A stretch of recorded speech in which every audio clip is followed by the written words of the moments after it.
From Mr. Downstairs commenting on random letterboxd reviews, the creepy phone number people could call, the Zodiac-like letter in the Seattle Times, to this GeoCity-style website covering all the information on the movie Serial Killer, the victims, and links that lead to password-locked zip files and folders filled with crime scene photos and book scans, the marketing campaign for Longlegs is already iconic. On top of that, the more traditional marketing, the trailers and teasers, are unique because they focus on vibe and intrigue and don't give any of the plot away. One of the teasers of the movie featured Micah Monroe's heartbeat raising from 76 beats per minute to 170 when she saw Nicolas Cage for the first time in full movie makeup.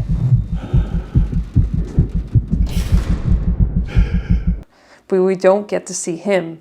We hear her heartbeat and we see Monroe, but when it comes time for her face-to-face with Cage, there's a black box over his face. Go see the movie in theaters, the teaser says. See for yourself how crazy Cage looks. Another trailer and several reviewers focus on how scary the movie is. It's the scariest movie of the year, of the decade even. But did the marketing build too much hype? Is this amount of hype a double-edged sword? A lot of people that watched the movie seemed disappointed either because they expected Nick Cage to look even more fucked up, or because they think the movie wasn't that scary. Kinda boring even. Today's video is about our expectations of media, and don't worry, I won't spoil Longlegs. In a world where laughter was king. No in a world, Jack. What do you mean, no in a world? When I was younger, I used to be obsessed with trailers, like to the point where I knew them verbatim. I used to get promotional DVDs filled with trailers at the video store, like for upcoming releases, and I would binge them instead of watching movies sometimes. I especially love trailers for those 90s and early 2000s thrillers like, I don't know, The Net. Every trace of our existence is computerized. Everything about us is encoded somewhere. This movie was ahead of its time in a lot of ways, but I'm sad to say I still can't take my laptop into any direct sunlight to play video games. Computers are your life, aren't they? Yes. Same, Sandra.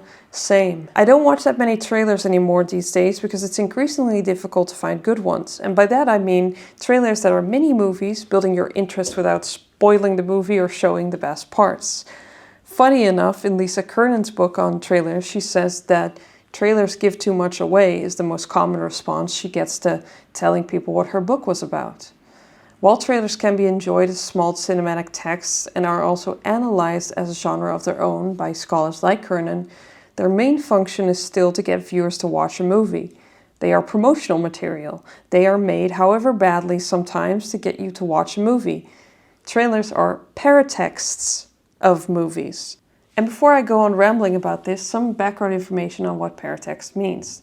Gerard Genette, a literary theorist, came up with the term paratext to describe the elements of a book that aren't part of the story or content of the text, but are important to the presentation of the book. As Genette says in his 1997 book, Paratexts, this text is rarely presented in an unadorned state, unreinforced and unaccompanied by a certain number of verbal or other productions such as the author's name, a title, preface, illustration. This definition of paratext views them as something only the original creator can add and isn't a part of the text, it surrounds the text. All elements are part of the book, but not all elements are part of the story. They act as a threshold, in Genette's words, between the reader and the world of the book and play a part of the decision to read one story over another, literally judging a book by its cover. The difference between books and films in terms of paratext is that books are always surrounded by their paratext. You rarely encounter a literary work without seeing the name of the author or the cover. That would mean you're reading the bare manuscript, and Annie Wilkes had to literally kidnap a man to be able to do that. Remember how for all those years nobody knew who Misery's real father was? Or if they'd ever be reunited? It's all right here. And even then, she knew the author and definitely had expectations of the book before reading it. Misery Chastain cannot be dead. She died. She just slipped away. Slipped away! For movies, the amount of included paratext depend on how you are watching the movie. A movie you choose to watch on a streaming service will have a poster, a screenshot of the movie, a short synopsis, maybe even a trailer. If you happen to stumble onto a movie on TV, there might be no paratext. Watching a movie in a movie theater actually involves seeing paratext for other similar movies. And unlike books, typically the only paratextual information that is actually included in the movie itself are the credits. For the point of this video, I'll be using the Jonathan Gray definition of paratext from his 2010 book, Shows Sold Separately, in which he adapted Jared Jeanette's term to fit in with modern multimedia practices and other media like film, television, and games. In Gray's definition, paratexts aren't only industry-made, they can be anything from anyone if they act as entryways or introductions to a movie, TV show, or other piece of media, or if they change the meaning of the work during or after you've watched it. He calls these paratexts in media res. Paratext can be literally anything from someone live tweeting a show to an actual official trailer. Anything that introduces you to the movie or changes its meaning. A poster is a paratext, a trailer is a paratext, spoilers are paratexts. You should see this movie, it's like X combined with Y is a paratext. For some of the movies I mentioned, this video is even a paratext. In fact, another key difference between Gray and Jeanette is that in Gray's definition, paratexts aren't just objects sitting on the outside of the book or film, they are a part of it. Gray refers to this as the difference between being a part of the text or being a part of the work. Yes, trailers and random fan tweets won't ever be a part of the work, that is the movie, the finished product, but they can become part of the movie as text in the viewer's mind as a cultural object, which is highly subjective, specific, and personal. In Gray's words, sometimes a paratext that to me is central might be one that you're not even aware of. Because paratext can be anything and everywhere in the age of social media, you have consumed way more paratext in your lifetime than movies, TV shows, or games. The paratexts have even helped you decide whether or not to spend time watching or continue watching something. I am superficially aware of a lot of things through absorbing information about it on the internet or TV, but I haven't seen everything, obviously. I have never watched Joker, for instance, but I know a lot about it. Can you introduce me as Joker? That movie, and especially the controversy surrounding it, was everywhere in 2019. And again now with the release of the sequel, which isn't so much controversial as it's bad. But that's just the audience consensus. I haven't seen the movie. Whenever I decide to watch Joker now or sometime in the future, I'm bringing with me the baggage of knowing how shit Part 2 gets, all the discourse around violence and morality, the references to Taxi Driver and King of Comedy, and so on and so on. And that's all before you remember that Joker is also a known DC property with loads of history and baggage. All of that is not necessarily a bad thing, but it does change the meaning and my expectations of the movie. Longlegs. So I saw Longlegs a few months ago and I enjoyed it. No worries, by the way, much like the marketing for the movie, I won't spoil the story or what Nicolas Cage looks like. Before I saw it, I vaguely knew it was either a thriller or a horror. I heard it was scary and that Nicolas Cage was in it. I hadn't seen anything until I saw the previously mentioned Heartbeat teaser. The marketing of the film frames Longlegs as the scariest film of the year or even the decade. I went into Longlegs with two expectations. This is going to be scary, and Nicolas Cage will look like a freak. These two expectations very much framed my viewing experience. It made me realize that while I got jump scared twice, and by jump scare I mean my soul left my body for a second. No, actually, strike that, I think my body physically left my seat. I found the film overall to be eerie in a more atmospheric and dramatic way, reminiscent of David Lynch's work. The word scary sets an expectation. It subtly changes the way we perceive a movie. We view every moment through the lens of, this is going to be scary, which changes the viewing experience. I think being prepared for something to be scary actually makes it less scary. Selling a horror movie based on how scary it is takes away the focus from the story and the film's message and just focuses on the cheap thrills. Because what is the definition of scary even? Can we define it? Is it an eerie vibe but nothing startling ever happens? Is it one jump scare, two jump scares? How about 21? Mike Flanagan actually hated jump scares and being asked to add more of them into his movies and TV shows so much that he put 21 jump scares into the first episode of Midnight Club, and had characters reacting to how bad and lazy they are. That's not scary, it's just startling. And apparently, it's a Guinness World Record. If we can pull that off, then maybe I never have to do one of these again. Scariness isn't as easily measured as jump scares are. It's a highly subjective and contextual term, and in terms of marketing, there will always be people that don't think it was scary enough.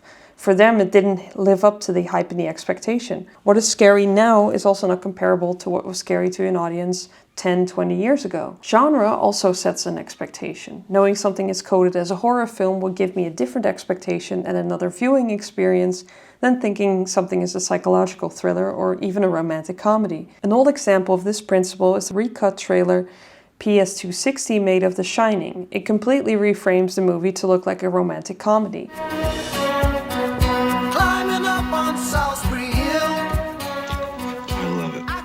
Now imagine going into that movie thinking it's actually a romantic comedy and then seeing this. A movie winning an award is also a paratext for future viewers. Wow, this movie must be good, it has Oscars. But to win awards, horror films often need to bend the nature of their film, like the Shining recut trailer. The Silence of the Lambs, the only horror film to ever win Best Picture, it even won the Big Five, Best Picture, Best Actor, Best Actress, Best Director, and Best Adapted Screenplay, is often called a psychological thriller. Because that label, that paratextual framing has more legitimacy than horror. Genres aren't just a way to make things, they are more often a label that gets stuck on a movie after the fact to make sure it lands with the right audience, or if it's not too outright like a certain genre, to give it award season credibility. Genres like paratexts, like scariness, aren't static categories. They evolve over time and serve different functions. While a movie can originally be made as a horror film, it can be marketed as a psychological thriller and perceived by future audiences as something completely different. Putting a movie into a genre after the fact or even much later is difficult because the deciding factor whether or not a movie is part of a genre are the traits of other movies already accepted into the genre. The Die Hard is a Christmas movie discourse is a meme at this point, but arguing it is or isn't a Christmas movie relies on what your definition of a Christmas movie is, which relies on the movies already accepted as Christmas movies and their traits and tropes that then become the definition of the genre. Are Die Hard and The Family Affair not Christmas movies because they were released in the summer, or does that not matter? The definition of genre relies heavily on intertextual comparison. Intertextuality, another concept Jeanette wrote about, is very closely linked to paratext.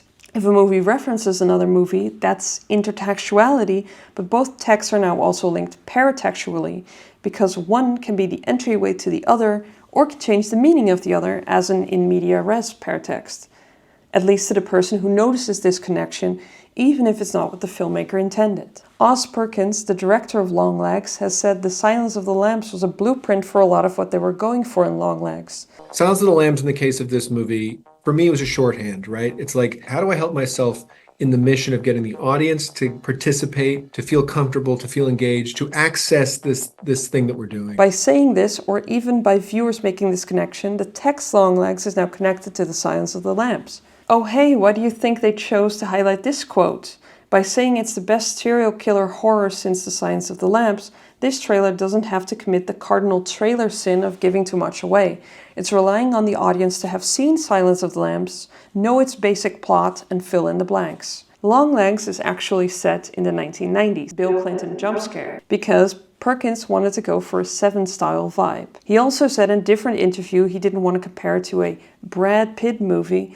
I want to put out movies that people are like, what the fuck is that? And so, because anybody can say Seven, I'm not going to sit here and say Seven. Do you know what I mean? I'm not going to put a Brad Pitt movie on my list. I don't think I've ever heard that movie framed in that way, but it does make an interesting case for the whole paratext changes the meaning of the text thing. If you frame Seven as a Brad Pitt movie, your initial experience will be different and will bring with it different baggage than if you think of it as a David Fincher film. And Os Perkins is also a paratext himself. The expectation difference between son of Anthony Perkins, the psycho guy, and hey, isn't that dude from Legally Blonde, is massive. This is also why typecasting happens and why it's cool when people are cast against type. But let's not cast James Woods in another romantic comedy. We have a certain built-up expectation of actors, of the kind of films they do and the way they act. I think this is why the hype for Longlegs focused so much on Nicolas Cage's appearance. I mean, he once turned down Shrek because he didn't want to look like an ogre, and here the marketing is, wait until you find out how wild he looks. It's very important to hide the character. It's like you don't want to give the shark away, you know, you want to make it a reveal. And again, I found it very liberating to play a character that looked and sounded nothing like me. It allowed me to go to certain places I wouldn't have been comfortable going looking as myself, you know. In Longlegs, there is no mystery that Nicolas Cage is Longlegs. The opening credits and the marketing campaign have told us this already. But the movie and its marketing campaign go to long lengths to keep Nicolas Cage hidden from us. It is implied that he looks crazy. We expect him to look crazy, and then the movie delays showing us what he actually looks like. We get to see his mouth, his face in profile, his face covered up by his hands. It keeps us on the edge of our seats. It's exhilarating every time you catch a sliver of his face. We never see him until later in the movie, and yeah, he looks crazy. But is that enough? Some viewers and reviewers fault Longlegs for not living up to the expectation the marketing set up. That's it, they say when they see a picture of Cage in Longlegs. Or, yeah, it was eerie, but it wasn't really that scary. But it's important to remember that that doesn't take away from the film or even the story. The hype created around the movie is a set of paratextual expectations, but it doesn't mean anything in the world of the story. The story couldn't care less if it's scary or if Nick Cage looks wild. He looks appropriate for the context that the character exists in. But as we've seen before, it's difficult, if not impossible, to separate the movie from its paratext.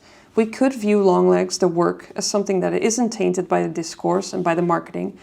But Longlegs, the film, the cultural entity, the text, as Gray puts it, is forever changed by the hype. The movie is good, but even saying that is highly subjective and depends on what I think worked and didn't. If its goal was to be a good combination of Silence of the Lambs and Seven, it certainly did a more competent job than Solace. Frogs. But the hype and marketing are a double-edged sword, because while the movie got a lot of attention, for a lot of people the actual movie didn't meet their expectation, which turns the experience into a disappointment. This likely wouldn't have happened if their expectations were less based on how scary it was or how Nicolas Cage was going to look, and more on the actual vibe and content of the story. But you didn't. Put the gun down! Longlegs isn't a bombastic, edge-of-your-seat thriller, it's a slow burn, and even saying that now, I could potentially change your expectation of the movie and ruin it for you. Media consumption doesn't happen in a vacuum, and unfortunately, outside of going to a blind sneak preview, it is impossible to go into a movie, TV show, or video game without an expectation. There will always be a paratext you consume. Paratexts are instrumental in deciding what to watch and what to avoid, because without them, you wouldn't have expectations, but you would also be wasting your time more on things you could have known you wouldn't like. So yeah, I think all paratexts, from spoilers to trailers, are a double-edged sword, because they help you decide if you want to watch something or not. But there's also a risk of them raising your expectations too high, leading to disappointment. What? Your new vibe is a double-edged sword, much like the kind Mickey Rourke tried to kill me with. Can't believe I'm saying this as a trailer lover, but I think the best trailers might be the ones that accurately portray the movie, even if they give too much away. Say it. Vampire. Are you afraid? No.